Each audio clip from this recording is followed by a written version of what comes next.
Voici, je reviens bientôt et ma rétribution est avec moi pour rendre à chacun selon ses œuvres. Bien-aimé, Jésus revient bientôt. Regarde ta vie. Si tu n'as pas encore donné ta vie à Jésus, c'est le moment de le faire. Car vivre sans Jésus, c'est mourir tous les jours. Mais dans ce procès-là, il y avait aussi un homme, l'avocat, qui devait te défendre. Qui devait me défendre? C'était cet enfant qui était né.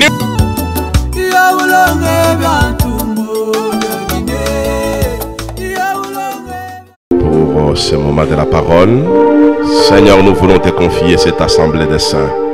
Que tu purifies, que tu sanctifies au travers de ta parole.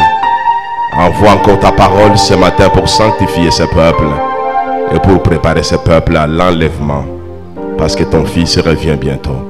Permets que ton Esprit Saint soit ce matin avec nous, que le Saint-Esprit puisse sceller cette parole dans nos cœurs et que le Saint-Esprit puisse nous donner de la compétence, du caractère pour, Seigneur notre Dieu, annoncer ce message avec beaucoup d'ardeur et avec beaucoup d'efficacité.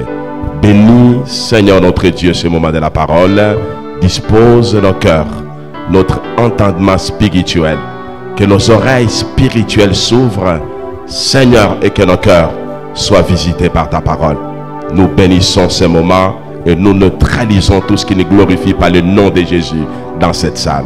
Merci, cher Saint-Esprit, parce que tu es là pour glorifier le nom de l'Éternel et le nom de Jésus au travers de la parole.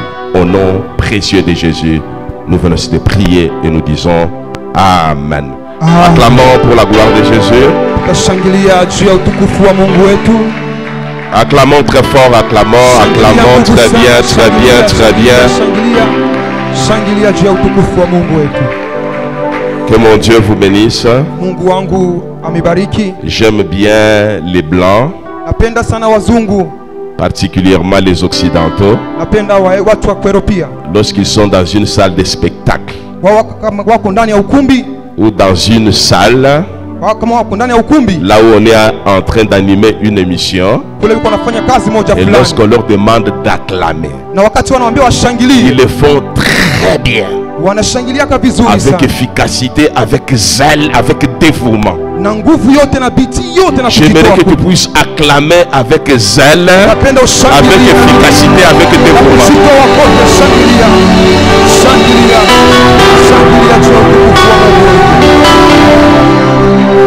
Merci, merci. Que mon Dieu vous bénisse. Nous restons debout. Nous allons lire la parole de Dieu. C'est une longue lecture. Marc chapitre 11. Évangile selon Marc. Nous sommes au chapitre 11. Et nous allons lire à partir du verset 1er.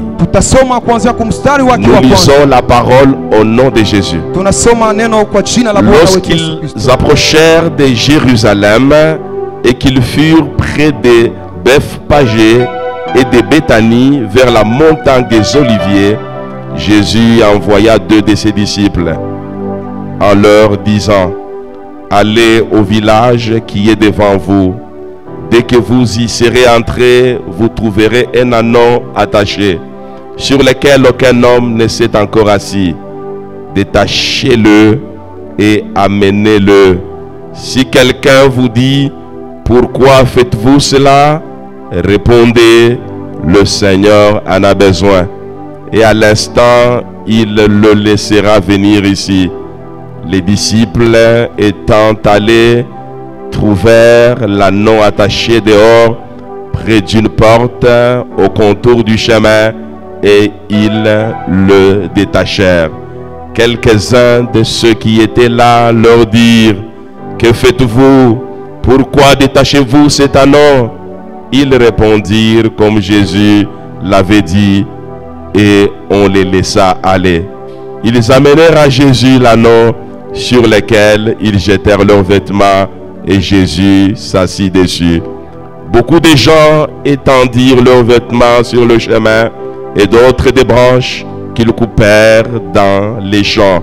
Ceux qui précédaient et ceux qui suivaient Jésus criaient « Hosanna, béni soit celui qui vient au nom du Seigneur.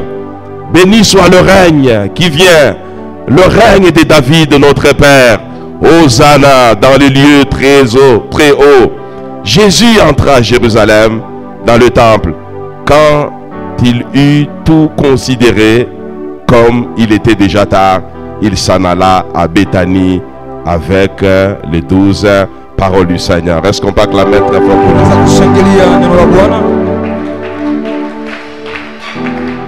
Acclame encore fort. Shangilia nguvu sana, shangilia juu uwepo wa Bwana. Que l'Éternel vous bénisse. Wa milele awabariki. Nous allons lire aussi un verset. Tasoma ingine shairi tena. Pour ceux-là qui écrivent, prenez note. Zacharie. Wale ambao wako naandika muandike Zakaria. Zacharie chapitre 9, nous allons lire 2 versets. Zakaria sura ya 9 tasoma shairi mbili. Sois transporté d'allégresse, fille de Sion. Pousse des cris de joie, fille de Jérusalem. Voici ton roi vient à toi. Il est juste et victorieux. Il est humble et monté sur un âne. Sur un âne, le petit d'une ânesse. Je détruirai les chars d'Éphraïm et les chevaux de Jérusalem. Et les arcs de guerre seront anéantis. Il annoncera la paix aux nations et il dominera d'une mer à l'autre, depuis le fleuve jusqu'aux extrémités de la terre. Parole du Seigneur. Est-ce que tu peux encore acclamer pour la gloire de Jésus?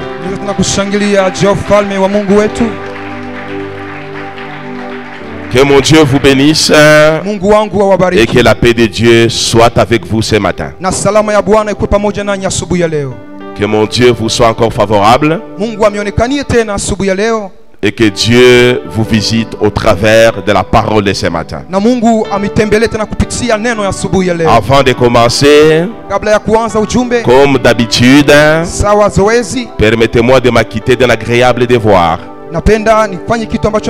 C'est lui de bénir le nom de l'Éternel, de lui rendre des multiples actions de grâce pour tout ce qu'il ne cesse de faire pour nous, pour ma famille. C'est un Dieu bon.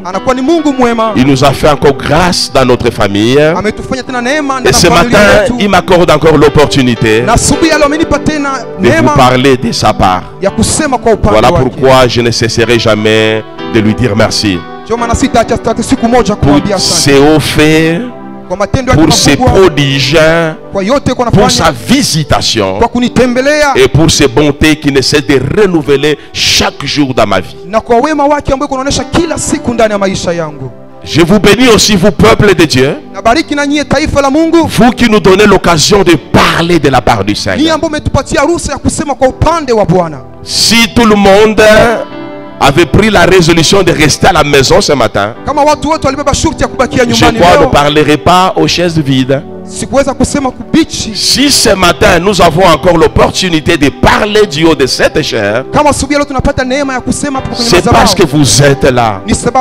Voilà pourquoi nous bénissons votre présence et nous vous disons merci pour votre présence. Que Dieu vous bénisse ce matin et que Dieu vous fasse grâce. Alléluia. Amen. Le thème de notre message de ce matin, c'est un thème que vous connaissez très bien. Nous sommes en train de parler du temps de la fin. Le temps de la fin. Et le sous-thème que nous vous proposons ce matin, nous l'avons tout simplement intitulé le mystère de l'anneau. Le mystère de l'anneau. L'anneau, c'est Mwanakondo, Mwanapunda, je ne sais pas. Il est Mwanapunda ou il est bien le Mwanakondo? Il est Mwanakondo? Mwanapunda, voilà. Le mystère de l'anneau.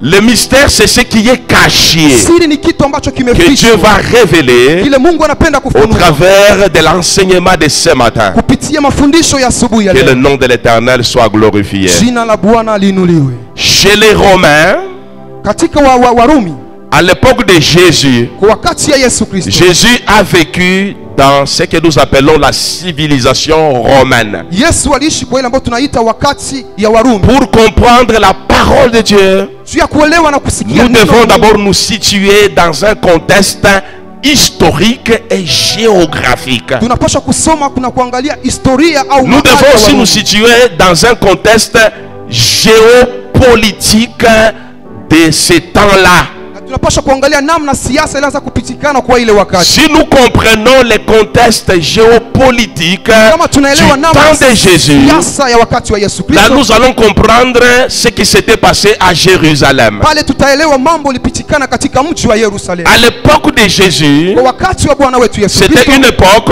où les Romains faisaient la loi. Warumi walianza kutawala. Les Romains, c'était des colonisateurs. Warumi walikuwa ni watawala. C'est eux qui étaient les barons du régime. Ni wao ndio walianza kutawala nchi. C'est eux qui dirigeaient le monde entier. Ni wao walianza kuongoza nchi na dunia Ils yote. n'étaient pas comparables aux Américains. Hawakufananishwa na Waamerika. Les Américains, ils sont en train de dominer, Wamarekani wanatawala, mais chaque pays est souverain. lakini kila nchi iko na jiongoza. Mais à l'époque des Romains, Lakini kwa ile wakati ya il Warumi, n'y avait pas de souveraineté des États. hakukuwa nchi ilipaswa kujiongoza C'est yenyewe. l'empire qui gérait tous les États. Ilikuwa ni utawala wa Warumi ulianza kutawala manchi Même yote. Israël était géré par les Romains. Na nchi ya Israeli ilikuwa inaongozewa na Warumi. Donc à cette époque-là, Ni kusema kwa ile il wakati, y avait beaucoup de conquêtes militaires. ni kusema kulikuwa utawala wa kijeshi mara nyingi. Lorsque un empereur, Wakati mfalme au kiongozi il hérite un trône, anaingia katika kiti cha enzi, il doit faire ce qu'on appelle les expéditions militaires. anapaswa kutuma wanajeshi. Le but de ces expéditions militaires Shabaha ya kutuma wanajeshi consistait à conquérir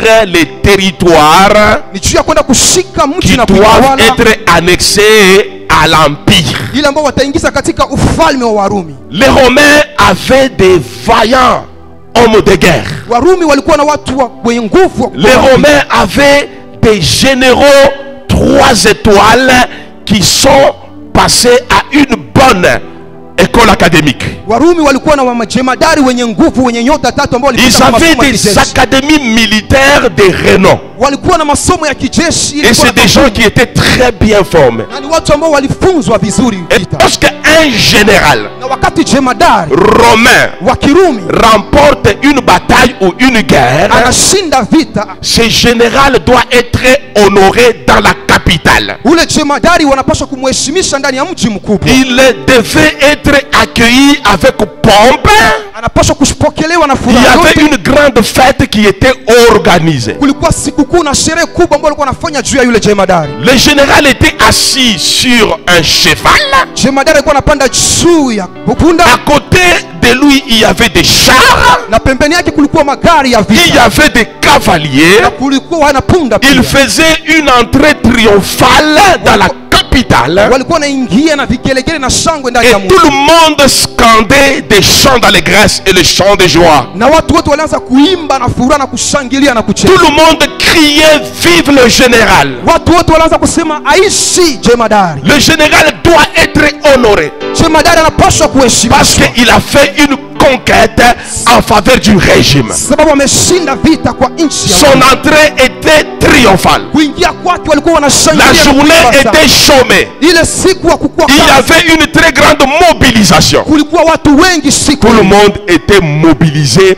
pour honorer le général d'armée. Watu wote walikuwa wanakusanyika juu ya kuheshimisha jemadari. C'était un honneur. Ilikuwa ni heshima, C'était un privilège. ilikuwa ni hali ya upekee walikuwa na Lorsque vous êtes général romain wakati uko jemadari wa Kirumi et que vous avez gagné une bataille ou une guerre, umeshinda vita, on va vous décorer, ni kusema on va vous watakupatia, honorer en public. watakuweka mapete na watakuonesha kwa watu wote. Alléluia. Amen.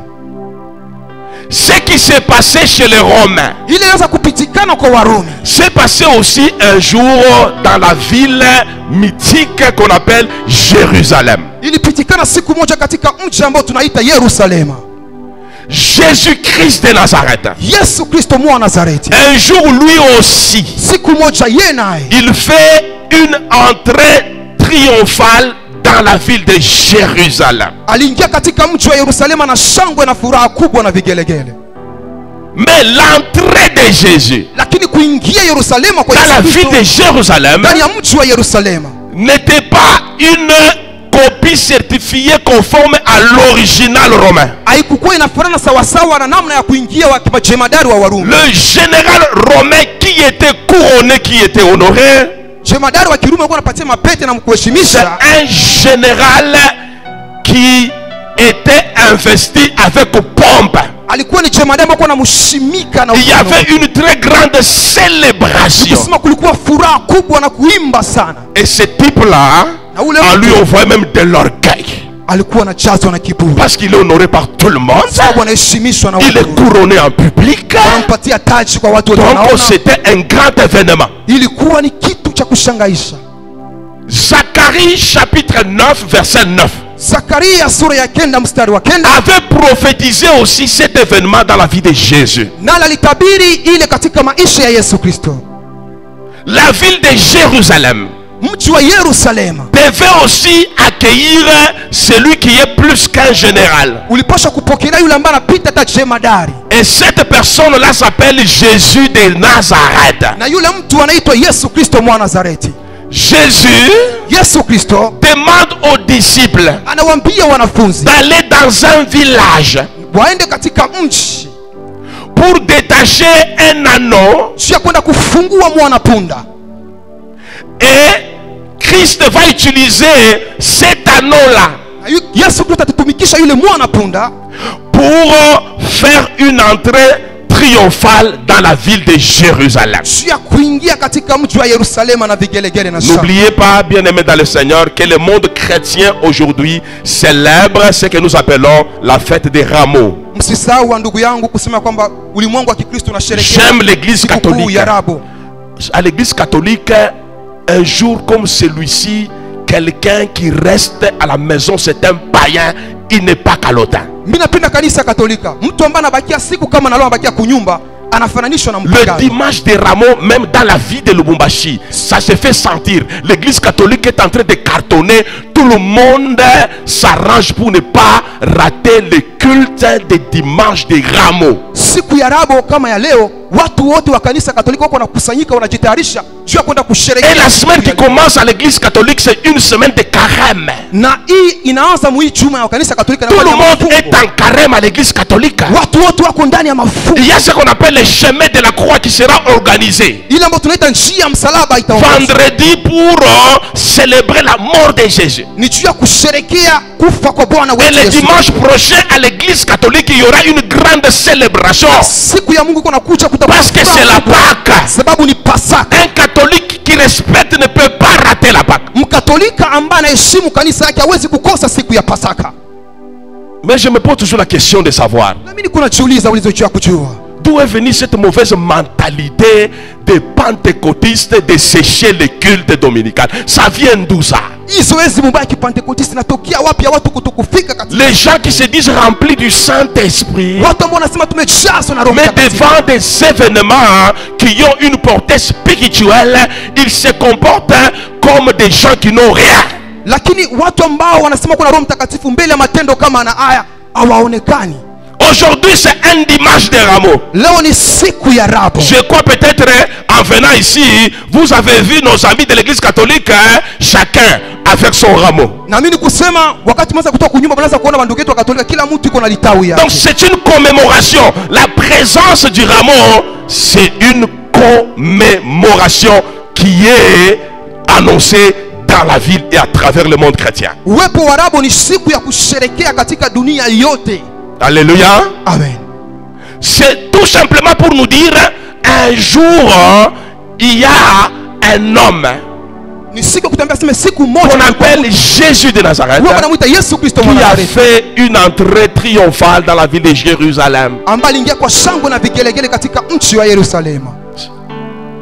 Et lorsque Jésus entre dans la ville de Jérusalem, Na wakati Yesu Kristo anaanza kuingia katika mji wa Yerusalema, Jésus entre là-bas pas comme un homme très célèbre. Yesu akuingia kama vile mtu mwenye kujulikana wa Il heshima. n'entre pas comme un général. Akuingia kama jemadari hapa. Zacharie nous dit Zakaria anatuambia que ce monsieur-là, il doit entrer comme un homme humble et monter sur un âne.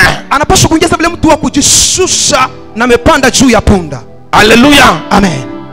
Il n'est pas monté sur un cheval. Akupanda juu ya punda hapana. Alléluia. Amen. Il n'est pas monté sur un char. Akupanda juu ya gari hapana. Le général Jemadari des corps d'armée romains, lui, montait sur un cheval. wao waliweza kupanda juu ya punda. Il pouvait monter aussi sur un char Na waliweza kupanda hata ndani ya gari. qui est traîné par des chevaux. Ile ambayo ilikuwa inaongozwa Mais na punda. Jésus n'était pas sur un char. Lakini Yesu Kristo Jésus n'était pas sur un cheval. akupanda juu ya punda. Jésus était sur un âne. Yesu Kristo alipanda juu ya mwana kondoo. Et son entrée n'était pas vraiment triomphale. Na ile kuingia kwake juu ya mwana punda haikuwa ya vigelegele. Quand bien même il y avait des rameaux, Hata kama kulikuwa matawi watu waliweka mais juu. il n'y avait pas un triomphe total. Akukukua furaha kubwa na ya tele. Le triomphe de Jésus Kuingia kwa namna ya Yesu Kristo, lors de son entrée dans la ville de Jérusalem, kuingia katika mji wa Yerusalemu, ce n'était pas un triomphe à la manière des généraux romains haikukuwa sawa sawa na qui jemadari wa venaient de Warumi remporter la guerre. ambao walitoka kushinda vita. C'était un triomphe modeste, Ilikuwa ni kuingia kwa upekee, un triomphe partiel. ilikuwa ni kuingia kwa wakati wa kupita. Il y avait toutefois quand même des filles et des femmes Kulikuwa mabinti na wamama enthousiastes wenye furahio kufaa et des hommes na aussi étaient wanaume na là. walikuwa pale, Ils avaient des rameaux. walikuwa na Ils matawi, brandissaient les rameaux. walianza kuipepea juu, Ils louaient le Seigneur. walianza kumsifu Ils Bwana, disaient Hosanna, wanasema Hosana, béni celui qui vient au nom de abarikiwe l'Éternel. huyu anakuja kwa jina la Bwana, Hosanna, fils de David. abarikiwe mwana wa Daudi. Jésus-Christ était quand même honoré. Yesu Kristo aliheshimishwa. Ce jour-là, il était aussi couronné. Ile siku naye walimpatia Il taji. était aussi ce jour-là accueilli comme un roi. Ile siku walimpokelea kama mfalme, Mais ce n'était pas à la manière des Romains. lakini haikukuwa mnamna ya Warumi. Alléluia. Amen. C'est ce que nous allons essayer de comprendre. Pourquoi Jésus, Cho kile tutatambua swali jua ni Yesu Kristo. il entre dans la ville de Jérusalem. Anaingia katika mji wa Yerusalemu. Il accomplit la prophétie. Anatimiza unabii, Mais il n'accomplit pas totalement. lakini hakuitimiza yote yenye kueneana. Alléluia. Amen. Au verset 10 de Zacharie, Mstari wake wa 10 on ne nous parle pas Zakaria, seulement de Jésus qui va entrer de manière triomphale à Jérusalem. hawasemi tu Yesu Kristo kama ataingia katika mji wa On nous Yerusalemu, parle aussi du roi qui va écraser les chars d'Ephraïm et les chars de Jérusalem. wanatuambia tena jua mfalme ambaye atavunja magari ya vita ya Efraimu na Yerusalemu. Mais lorsque Jésus entre dans la ville, Lakini wakati Yesu Kristo anaingia ndani ya il mji, accomplit tout simplement le verset 9.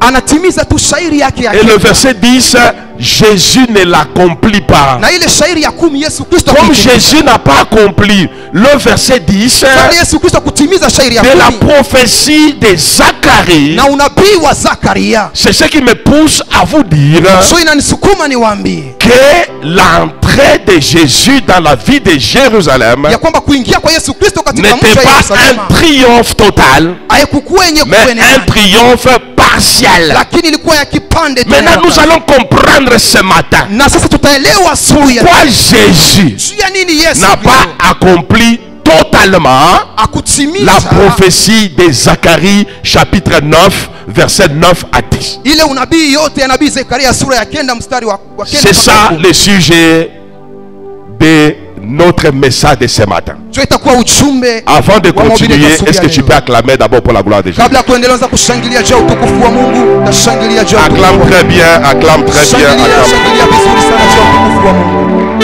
Shangilia. Les Juifs avaient un problème. Wayahudi walikuwa na tatizo moja. C'était un peuple Ilikuwa ni qui taifa connaissait les Écritures. ambao ilikuwa najua maandiko. Les Juifs, c'est un peuple qui était attaché à la prophétie.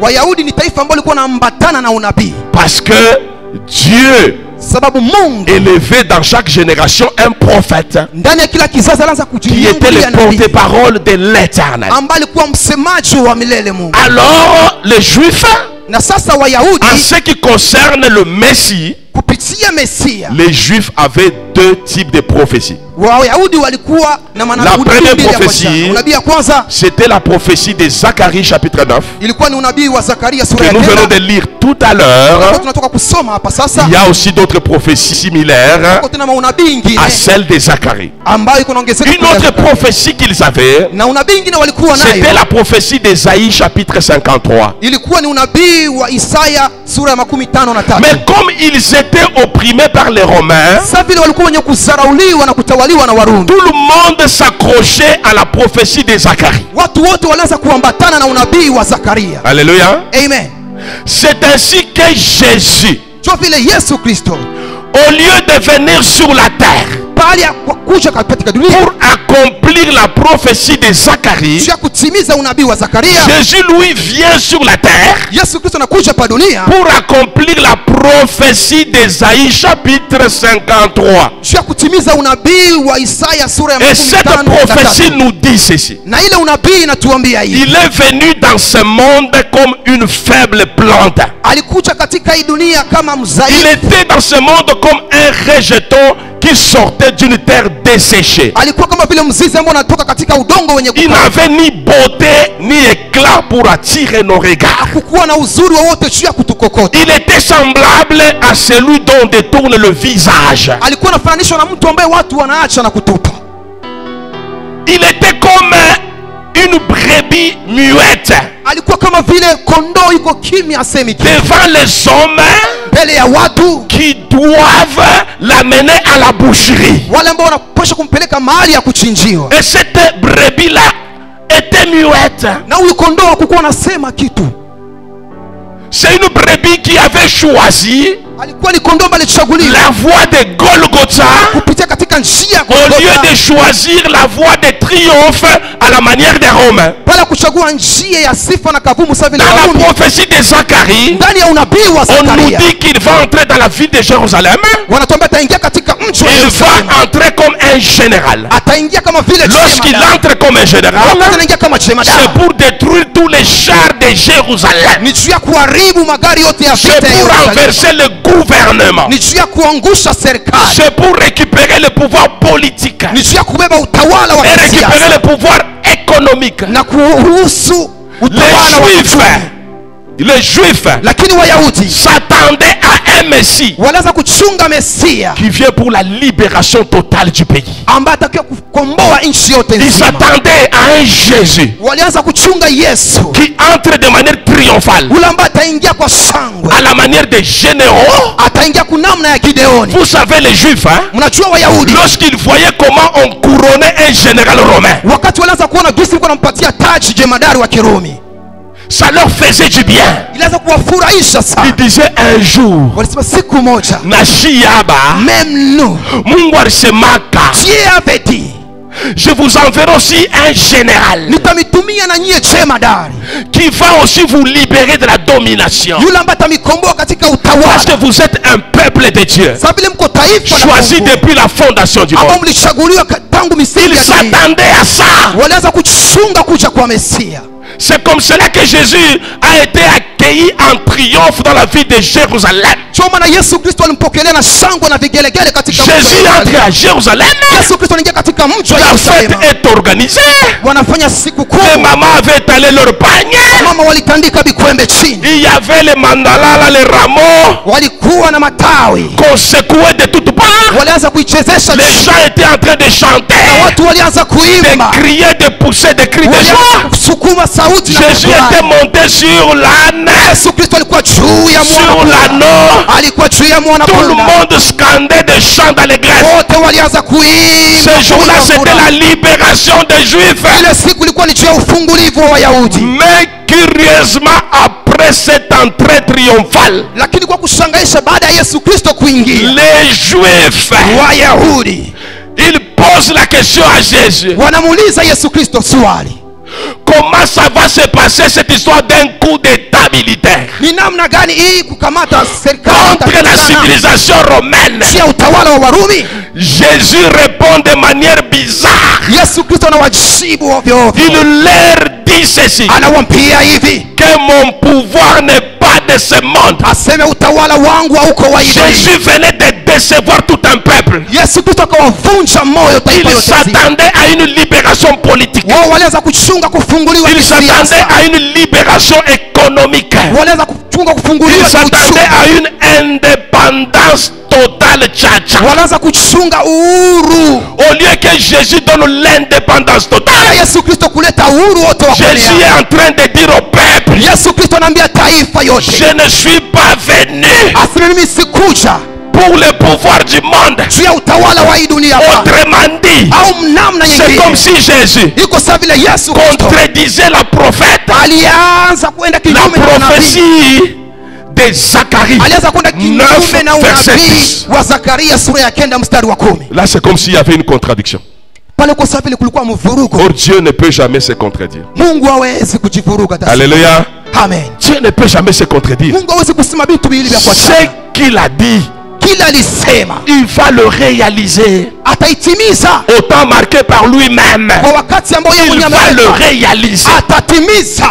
Mais pourquoi Jésus Lakini juu ya nini Yesu Kristo refuse de libérer le peuple? anakataa kuleta uhuru kwa Parce taifa? qu'il y a un problème. Sababu kulikuwa shida na tatizo Le moja, problème est à deux niveaux. na hii shida iko namna mbili. Premier problème Shida ya kwanza pour lequel juu ambao Jésus avait refusé Yesu Kristo alikataa de donner au peuple juif kupatia wa taifa ya Wayahudi, l'indépendance politique et économique, kupatia uhuru wa kiuchumi na siasa, parce que Satan n'était pas encore détruit à la croix de Golgotha. ni sababu shetani alikuwa bado hajaribiwa katika msalaba wa Golgotha.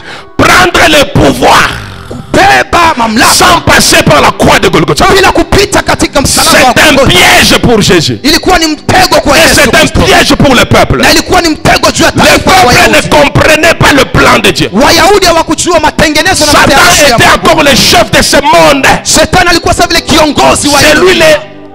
le dominateur de ce monde. Yeye ndiye alikuwa mtawala wa hii dunia. Jésus savait dans une semaine, Yesu alijua kusema kwamba juma moja ikipita je vais vaincre le diable à la croix de Golgotha. mimi nitamshinda shetani. Il savait que le moment n'était pas encore venu Alijua wakati bado pour haijafika libérer le peuple totalement. juu ya kukomboa taifa Voilà lote pourquoi zima. Jésus Ndio maana Yesu Kristo avait refusé d'accorder l'indépendance au peuple. alikataa kuleta uhuru kwa taifa la Wayahudi, Parce que la croix de Golgotha sababu msalaba wa Golgotha l'attendait dans quelques jours. uliweza kumchunga masiku kumbele. Comme il n'était pas encore monté à la croix, Sababu alikuwa bado hajapanda kwenye msalaba, quand bien même il était Dieu, hata kama alikuwa Mungu il ne pouvait pas passer outre la volonté du Seigneur. akupasha kwenda na kupita pembeni ya Parce mapenzi. que n'oubliez pas Usisahau que la mission de la croix, kazi ya msalaba ce n'est pas pour accomplir sa propre volonté, haikukuwa juu ya kutimiza mais c'est mapenzi pour yake accomplir mwenyewe, la volonté du Père. ni juu ya kutimiza mapenzi ya Baba.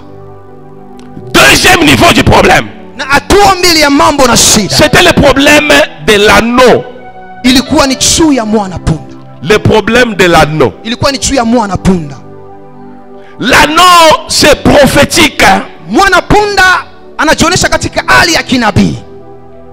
Première dimension de la prophétie, Hatua ya kwanza ya unabii juu ya mwana c'est punda que Jésus, lorsqu'il accorde l'indépendance totale au peuple de Dieu, ni kusema wakati Yesu Kristo aleta uhuru juu ya taifa lote nzima, c'est-à-dire ni kusema Jésus doit régner ensemble avec ce peuple de Dieu parce que nous sommes des co-héritiers avec Christ. ni kusema Yesu Kristo anapaswa kuirithi na kutawala na taifa la Mungu, sababu sisi wote ni warithi Jésus wa ne Yesu. va pas régner seul. Yesu Kristo kupaswa kutawala yeye La mmoja. domination de Jésus, Utawala wa Yesu c'est Kristo une domination que Christ va partager avec nous, qu'on appelle Église, son épouse. ni utawala ambao atachangia na sisi ambao wanaita kanisa bibi yake. Voilà pourquoi lorsque tu viens dans l'église, Ndio maana wakati unakuja ndani ya tu ne kanisa, dois pas oublier que tu es une femme mariée. usisahau kusema kwamba uko mwanamke mwenye kuolewa. Sur le plan prophétique, nous sommes tous des femmes mariées à Christ. Mwali ya kinabii sisi wote tuko wanawake Et ambao notre tumeolewa kwa Christ Yesu Kristo. ne peut pas régner seul. Na Yesu Kristo hawezi kutawala yeye Il mmoja. doit régner ensemble avec sa femme qu'on appelle église. Anapaswa kutawala na mke wake ambao wanaita kanisa. Église c'est toi, église c'est moi. Kanisa ni wewe na kanisa ni mie. Mais cette église là avait un problème. Lakini hii kanisa ilikuwa na tatizo moja. Voilà pourquoi Ndio maana sur le plan prophétique, katika hali ya kinabii nous parlons du mystère de l'anneau. tuko tunasema juu ya siri ya mwana. Sur le plan prophétique, Katika hali au hatua ya kinabii, Jésus est venu d'abord pour libérer l'anneau qui était attaché au village. Yesu Kristo alikuwa juu ya kukomboa mwana punda ambaye alikuwa mwenye kufungwa katika mji. Après les jeûnes de 40 jours et 40 nuits dans le désert, Baada ya mafungo ya siku 40 mchana na usiku la na jangwa, parole de Dieu nous dit,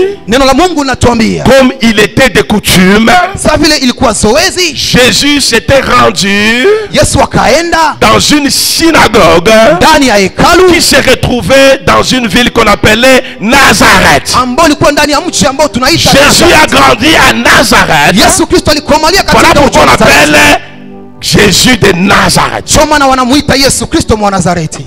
Il entre dans la synagogue. Anaingia ndani ya hekalu, On lui présente le rouleau du livre. wanamletea miandiko. Il tombe sur le livre du prophète Ésaïe. Anaangukia kwa kitabu cha nabii Isaya. L'ayant déroulé, Wakati alifungua, il trouve une prophétie qui dit anakuta unabii ambao unasema hivi, que l'Esprit du Seigneur est sur moi, aseme roho ya Bwana ni juu yangu, car l'Éternel m'a oint sababu wa milele amenipaka pour libérer les captifs, juu ya kukomboa wafungwa pour envoyer libres les opprimés, na kuacha huru watu wenye kusauriwa, pour proclamer le recouvrement des vues des avers juu ya et kutangaza pour kuona annoncer kwa- une année de grâce du Seigneur. na juu ya kutangaza mwaka wa neema wa La Bwana. mission principale de Jésus, Kazi kubwa ya Yesu c'est Kristo de libérer les captifs. ilikuwa ni juu ya kufungua watu walio- L'anneau était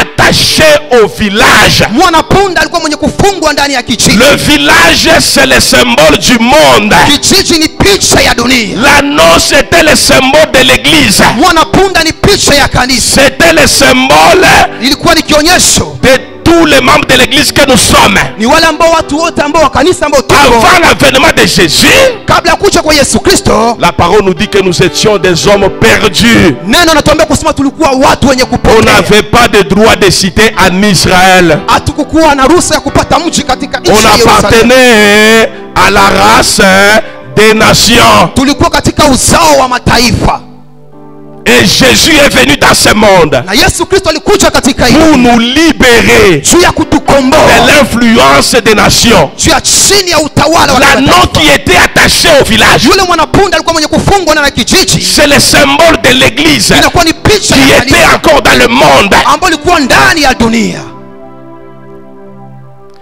Dieu, Mungu dans son amour, ndani ya mapendo yake il envoie Jésus, anamtuma Yesu Kristo, non seulement pour composer avec Satan, haiko juu ya kugombana na shetani tu, mais pour l'affronter afin de le détruire. lakini juu ya kukutana, kumgombanisha na kumvunja na kumwaga. Mais la mission ne s'arrête pas là. Lakini kazi ya Yesu Kristo itaishia pale. La mission consiste aussi à libérer tous ceux-là que Dieu avait programmé d'entrer au ciel depuis la fondation du monde. Na kazi nyingine ni kuwa juu ya kwenda kukomboa wale wote ambao Mungu alitayarishwa juu ataingia katika ufalme. J'insiste très bien. Nasema tena, Si tu es un élu de Dieu, kama uko mchagulio wa Mungu, si Dieu t'a déjà choisi depuis la fondation du monde, kama Mungu alikuchagua tangu mwanzo wa sache que le dunia, message de ce matin, ça te concerne. ujue kusema ujumbe wa asubuhi leo na Jésus est venu dans ce monde Yesu Kristo alikuja katika hii dunia parce que tu étais comme un anneau attaché. sababu ulikuwa kama vile mwana punda mwenye kufungwa. Quelqu'un qui est attaché Mtu mwenye à kufungwa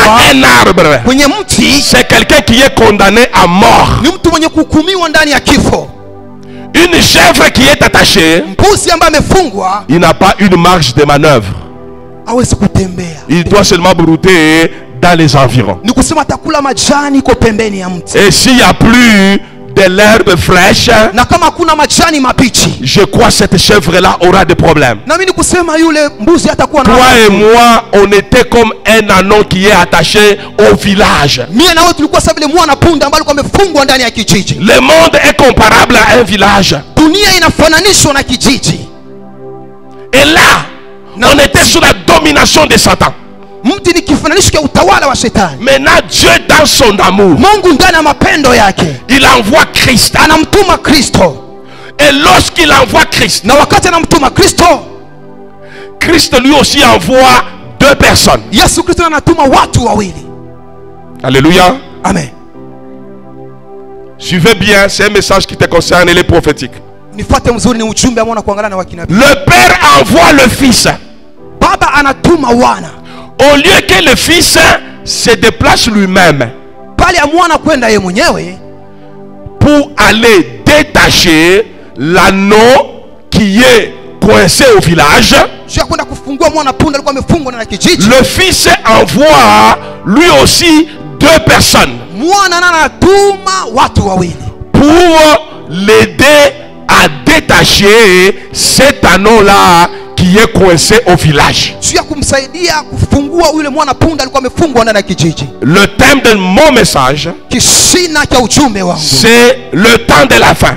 ni siku za mwisho, Et le sous-thème, na kishina chake c'est le kidogo mystère de l'anneau. ni siri ya mwana punda. Bien-aimé dans le Seigneur, Wapendwa katika Bwana, le message des rameaux ujumbe de l'entrée triomphale de Jésus à Jérusalem, ya kuingia kwa utawala wa Yesu ce Kristo matin Yerusalemu, doit t'interpeller. asubuhi anapaswa kukurudisha tena, Parce que Jésus revient bientôt et très bientôt. sababu Yesu Kristo ni karibu kuja hapa sasa.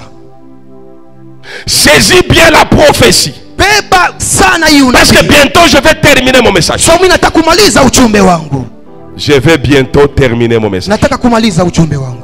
Saisis bien ta prophétie. Napenda ubebe hiyo. Jésus revient bientôt. Yesu Kristo ni karibu kuja. La parole de Dieu nous dit, Neno la Mungu linatuambia, quand la trompette va sonner asema wakati baragumu italia, à la voix de l'archange, kupitia sauti ya malaika, il y aura un événement qui va se produire. asema kuko mambo itapitikana. L'événement qui va se produire, Mambo ça itapitikana. s'appelle enlèvement. Tunaita kunyakuliwa. Nous serons enlevés. Tutanyanyuliwa. Les morts en Christ ressusciteront premièrement. Wafu ndani ya Kristo watafufuka wa kwanza. Et ces morts vont prendre un corps qui est incorruptible. Na wale wafu watabeba mwili Un corps sans péché. mwili ambao hauna na dhambi. Ils vont voler ensemble avec nous les vivants qui seront transformés. Wataruka pamoja na si watu wazima ambao Pour tumebadilika. aller rencontrer Jésus. Juu ya kwenda kukutana Bwana wetu Yesu Kristo. Et ils vont vivre maintenant le millénium. Na tutaishi miaka 1000. L'entrée de Jésus à Jérusalem. Kuingia kwa Yesu Kristo katika mji wa Yerusalemu. Nous sommes déjà prophétiquement dans le millénium. Ni kusema katika hali ya kinabii tuko katika ile Jésus miaka était 1000. en train d'annoncer le millénium. Yesu Kristo kwa kututangazia miaka 1000. Le millénium, ce sont les années 1000 ans Ile miaka 1000 inakuwa ni miaka 1000 que nous allons vivre en live avec Christ. ile ambayo tutaishi na Yesu Kristo uso kwa uso, tuko Quand pamoja. bien même nous serons transformés, Hata kama tutabadilika, mais nous serons comme nous sommes, tutakuwa paka hivi mais tuko. avec un corps nouveau sans péché. Tutakuwa na mwili mpya wa Il n'y aura pas de convoitise de la chair, hakutakuwa tamaa ya il n'y mwili, aura pas de sorciers, hakutakuwa watu walozi, il n'y aura pas de gens qui ont de la haine, hakutakuwa watu ambao il n'y watakuwa aura pas de gens qui vont nous calomnier, hakuna watu ambao nous watatushimama, n'allons plus tomber malades, hakutakuwa watu ambao watagonjwa. nous serons dans la joie, dans la présence de Jésus. Tutakuwa ndani ya furaha katika uwepo wa C'est Yesu ce qui Kristo. s'est passé ce jour-là à Jérusalem. Njoo ile ilipitikana ile siku katika mji wa L'entrée Yerusalemu. de Jésus à Jérusalem, Kuingia kwa Yesu Kristo katika mji wa Yerusalemu cette entrée triomphale, ilikuwa ni kuingia kwa upekee, kwa shangwe na c'est le furaha. symbole de millénium. Ilikuwa ni kionyesho cha miaka 1000 ya kuja kwa La Yesu Kristo. fête Sikukuu na entre sherehe, Jésus sababu Yesu Kristo et l'église, na kanisa symbole de l'anneau, ambao ni mwana en punda train de célébrer la gloire de Dieu. watasherekea utukufu wa Mungu. Mais avant d'arriver à ce niveau-là, Lakini kwa baada ya kufika kwa ile hatua, C'est là qu'il y a un problème. pale ndio kuko matatizo. Alléluia. Amen. Alléluia. Amen. Pour arriver au millénium, Juu ya kuingia katika ile miaka 1000, c'est là qu'il y a un problème. kule ndio kuko tatizo. Le millénium, hein, Ile miaka 1000 nous devons d'abord le vivre maintenant. tunapaswa kuishi kwanza leo. C'est votre comportement, hein, Ni namna yako que tabia vous affichez yako maintenant ile itaonesha kusema, qui détermine votre millénium. itaonesha miaka yako. Si vous êtes sérieux avec Jésus maintenant, kama unatembea kiaki na vous kwa allez Yesu vivre Kristo, le millénium. utaishi miaka Et 1000. si vous n'êtes pas sérieux avec Jésus Na maintenant, kama utembee vizuri na Yesu Kristo, vous allez vivre l'enfer. ni kusema utaenda ndani ya moto. Que Dieu vous aide Mungu à amisaidie préparer le millénium. mtayarishe miaka 1000 Je kuja kwa crois que Yesu vous allez me Kristo. poser la question. Najua mtaniuliza ulizo, Pasteur, nous allons préparer le millénium comment? mchungaji, namna gani tutayarisha ile miaka 1000? Lorsque Jésus Wakati Yesu Kristo envoie les deux messagers, anatuma wale wajumbe wawili, lorsqu'il envoie les deux disciples, wakati anatuma wale wanafunzi wawili, Jésus donne les critères. Yesu Kristo analeta ali Les critères. ali. Il y a un des critères qui m'intéresse beaucoup ce matin. Kuko ali na namna moja ambao mimi napenda kusemezea asubuhi ya leo. Alléluia. Amen. L'un des critères qui m'intéresse, Moja ya namna au hali ambayo napenda kusemezea c'est la nature de l'anneau qu'on va trouver. ilikuwa ni ali ya yule mwana punda ambao atenda Jésus dit, Yesu Kristo anasema, vous allez aseme mwende m'apporter seulement mtaniletea tu un anneau sur lequel personne ne s'est assis. mtaniletea mwana punda yule ambaye mtu hajawahi kupanda juu yake. C'est-à-dire quoi? Ni kusema nini? Un anneau sur lequel Mwana punda ambaye vous ne trouverez personne qui est assis. hakutakuwa mtu ambaye iko chini. C'est-à-dire un anneau Ni kusema mwana punda qui n'a pas encore connu ambaye hayajua bado, un transporteur ou un client. hayabebaka mtu wake. Ça veut dire quoi ça? Inamaanisha kusema nini vile?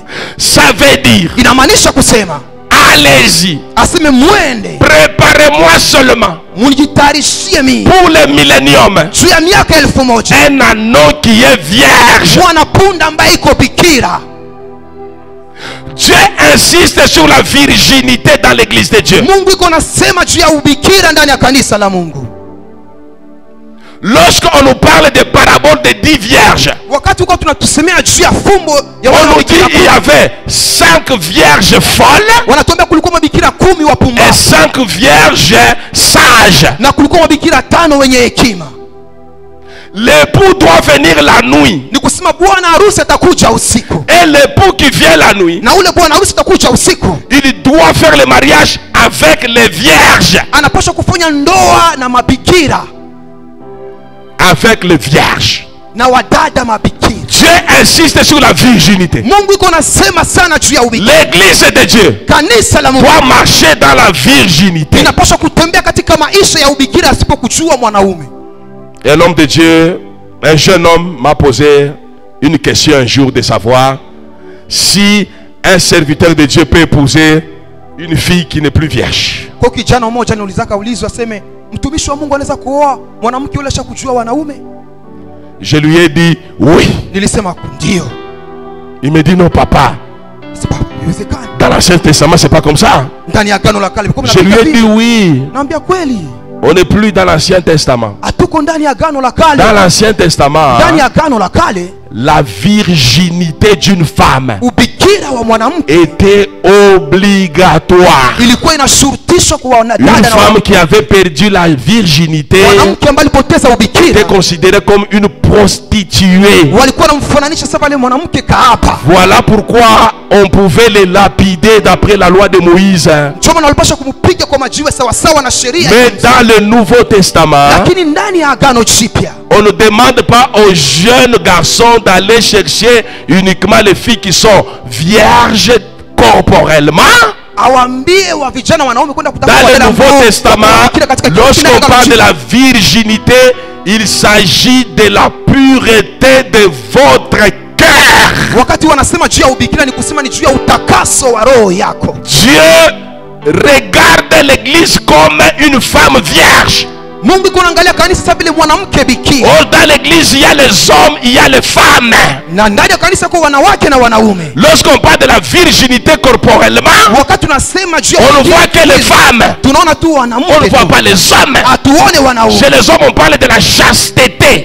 Kwa wanaume tunasema juu ya kujikinga Mais kutokushariki. sur le plan spirituel, Lakini katika hatua ya lorsqu'on kiroho, parle de la virginité, wakati uko nasema juu ya on ubikira, parle de la virginité du cœur. biko nasema juu ya ubikira utakaso. Lorsque Jésus envoie le messager, Wakati Yesu Kristo anatuma wajumbe, il leur donne une mission anawapatia kazi ya kwenda de kufanya. lui préparer une femme vierge Juu ya kumtayarishia mwanamke bikira. sur laquelle il va monter Mwanamke ambaye atapanda juu pour yake. fêter le millénium Juu ya kusherekea ile miaka elfu ensemble moja avec elle. pamoja na yule mwanamke. Ça veut dire quoi? Inamaanisha kusema nini? Ça veut dire Inamaanisha kusema le jour où tu vas mourir, siku utakufa. Dieu voulait que tu meurs dans la sanctification, Mungu anapenda ukufe ndani ya que tu maisha ya meurs utakaso. dans la pureté du cœur. Ukufe ndani ya maisha ya uwaki wa Et roho. quelqu'un qui meurt dans la sanctification, Kwamba anakufa katika maisha ya utakaso, il ne meurt pas, il dort.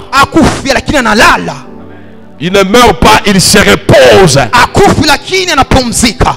Que Jésus te trouve dans cet état-là, Yesu Kristo akukute katika hali dans ya la utakaso, tombe, ndani ya kaburi, pendant que tu es en vie. wakati uko mzima. Alléluia. Amen. La parole de Dieu nous dit ceci. Neno la Mungu linatuambia hivi, Recherchez la paix avec tous aseme mtafute salama na watu et la wote. sanctification sans laquelle personne ne verra Dieu. Aseme bila utakaso hautamuona Bwana. C'est une parenthèse que j'ouvre.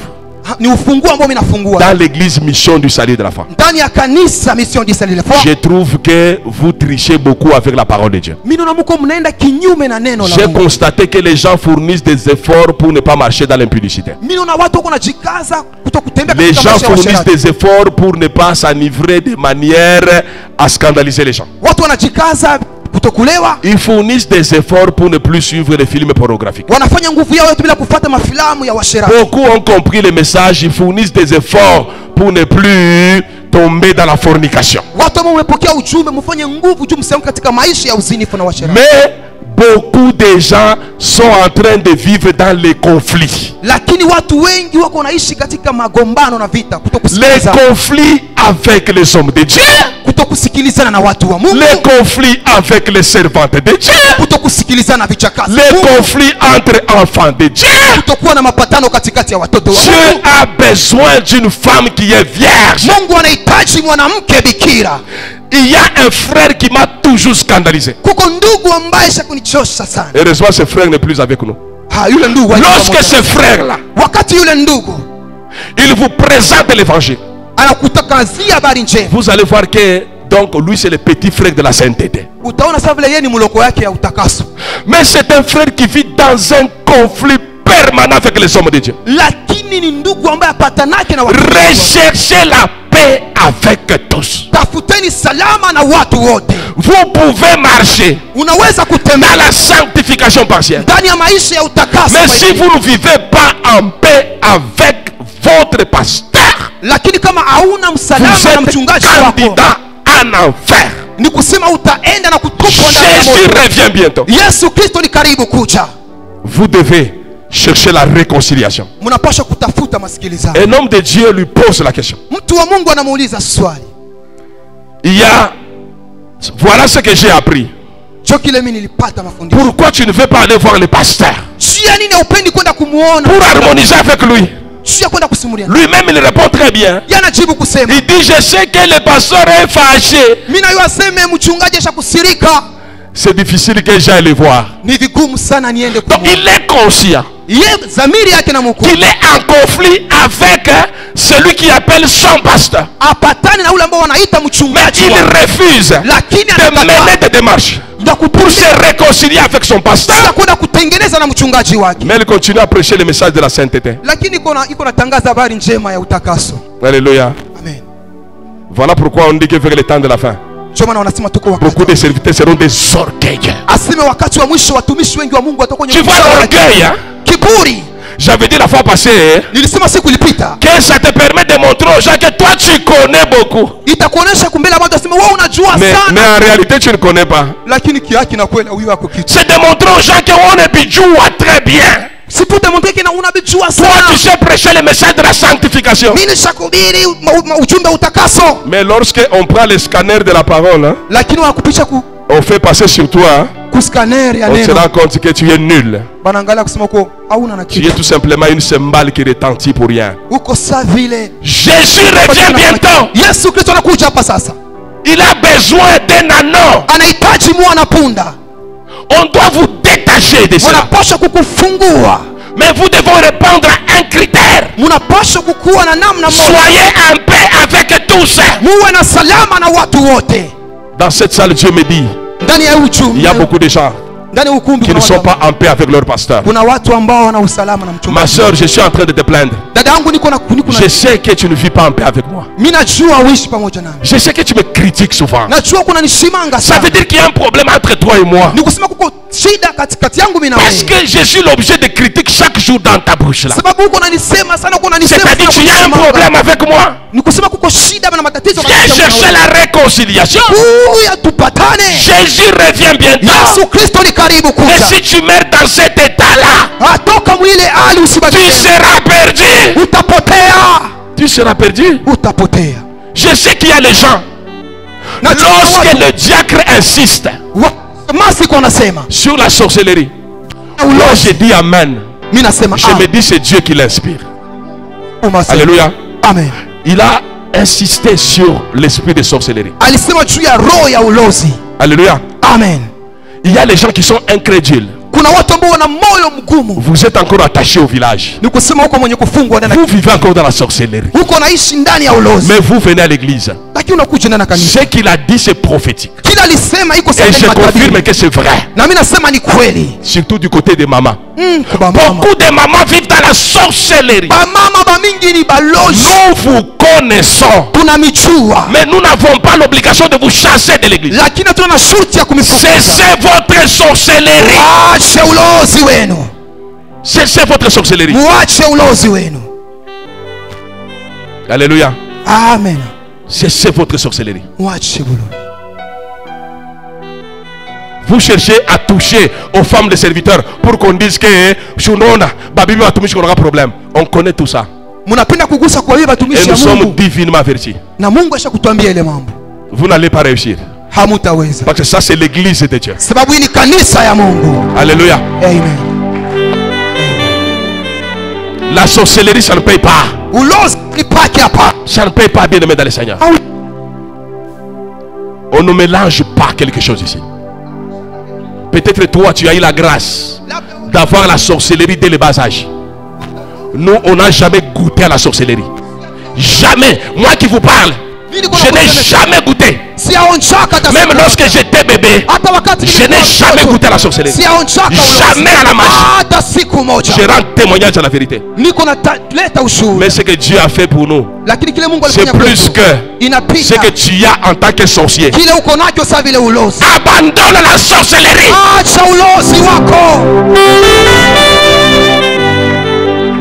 Tu es comme un anneau. Un anneau qui est encore dans un village. La sorcellerie te bloque dans un village. Que Dieu t'aide ce matin à sortir de ces choses-là. Tu dois sortir de ces choses. Et pour que tu quittes ces choses-là, tu as besoin de deux messagers.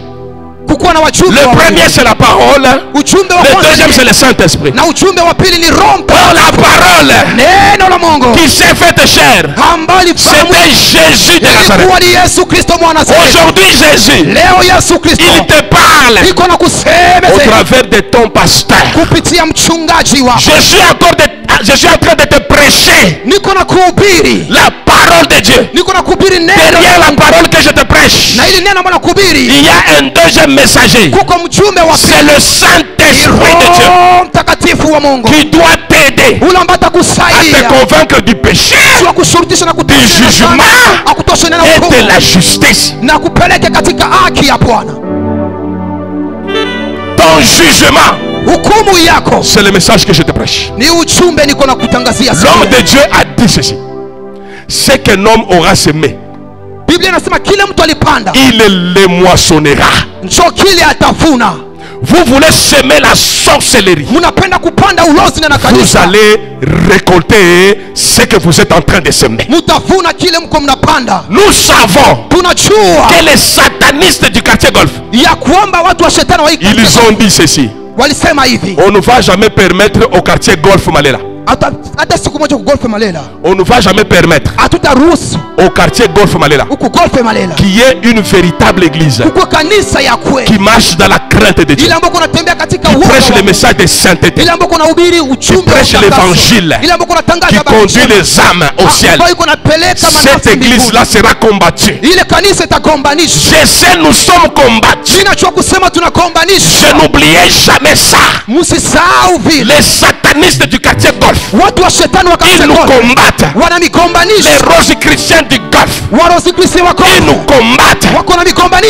Les sorciers qui volent la nuit sans habit sur un balai nous combattent. Ils ont même délégué les gens dans l'église de Dieu. Mais vous ne réussirez pas. Vous ne réussirez pas. Parce que c'est l'église de Dieu. Vous ne réussirez pas.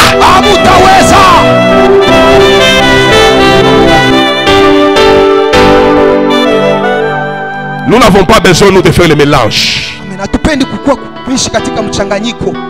Le jour où Dieu va nous demander de vous dénoncer, nous allons vous dénoncer en public. Alléluia.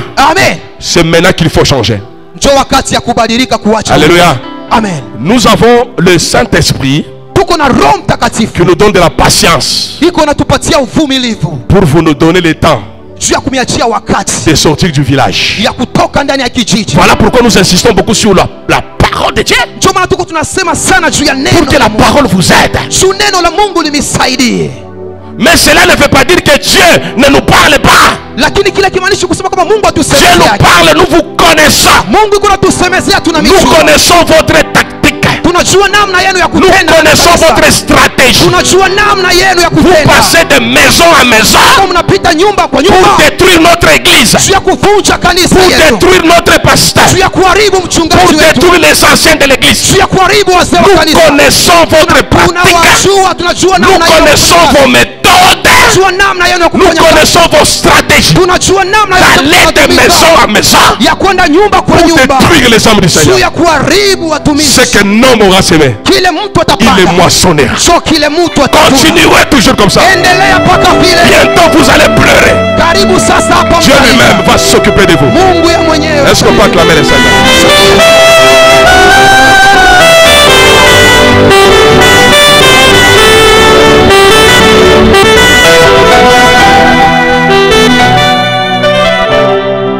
Le dimanche prochain, c'est la Pâque. La Pâque, c'est la résurrection de Jésus. Mais avant la résurrection de Jésus, Jésus doit s'occuper d'abord de l'anneau qui était attaché. Qui t'a attaché? On t'a attaché où? Ce matin, le Saint-Esprit veut te libérer. On t'a peut-être attaché dans la coutume. Sors de ces coutumes-là. On t'a attaché dans l'impudicité. Sors de cette impudicité-là. On t'a attaché dans l'ivrognerie. Sors de l'ivrognerie.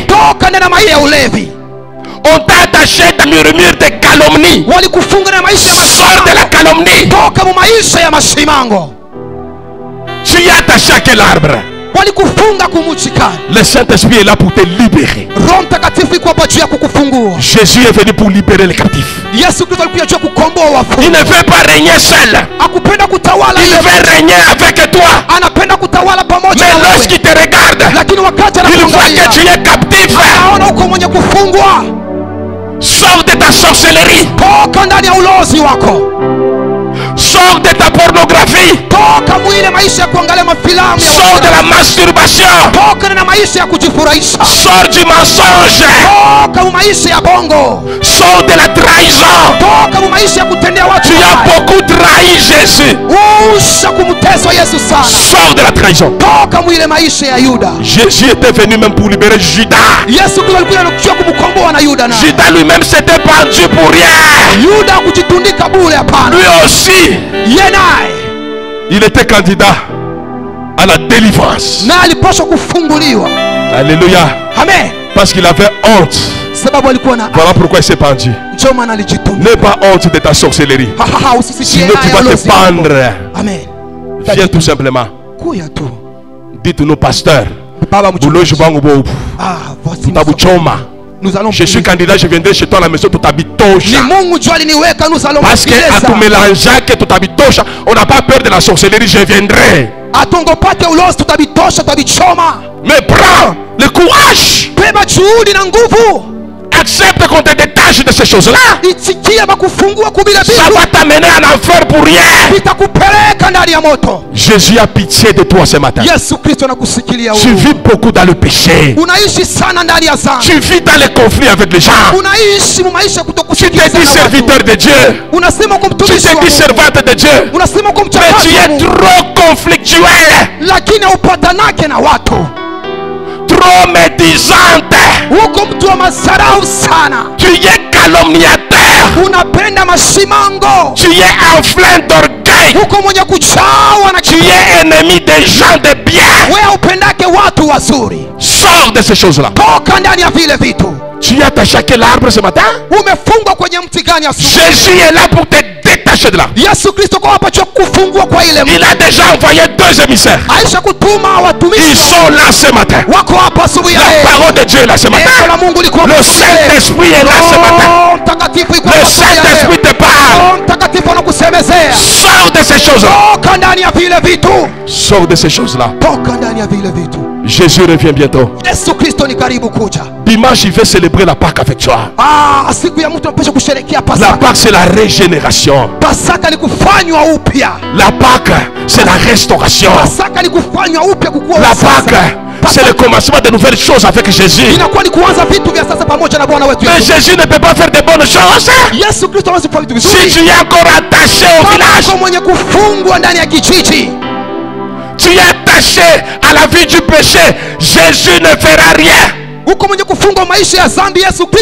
a besoin de toi ce matin. Oh, que le Saint-Esprit te touche. Que le Saint-Esprit convainc ton cœur ce matin. Parce que tu as besoin de la délivrance. Que le Seigneur bénisse sa parole.